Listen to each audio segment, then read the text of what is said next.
مفيش دفعة استلام ومفيش بلقات، هتقسط على 8 سنين متساوية، وهتدفع 10% مقدم وهتستلم بعد سنة.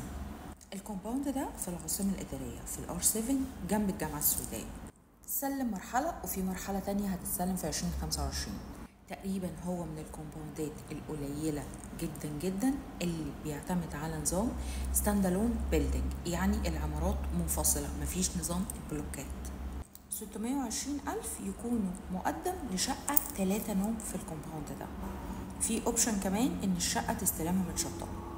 البيلدينج اللي مفتوحة حاليا الوحدات فيها محدودة، في أنظمة سداد كتيرة قوي، ولو قللنا السنين نقدر كمان ان احنا ناخد خصم، ونقدر كمان نعلي المقدم بحيث ان احنا ناخد 10 سنين او 9 سنين اقساط. النقطة اللي حابة اعيدها ان ب10% هتمضي العقد، مفيش نسبة استلام، هتقسط اقساطك العادية بشكل متساوي، هتستلم بعد سنة، هتنزل دلوقتي تعاين الشقة بتاعتك. لو بقى لسه محتاجين تفاصيل تانية كلموني او اكتب لي كلمة مهتم.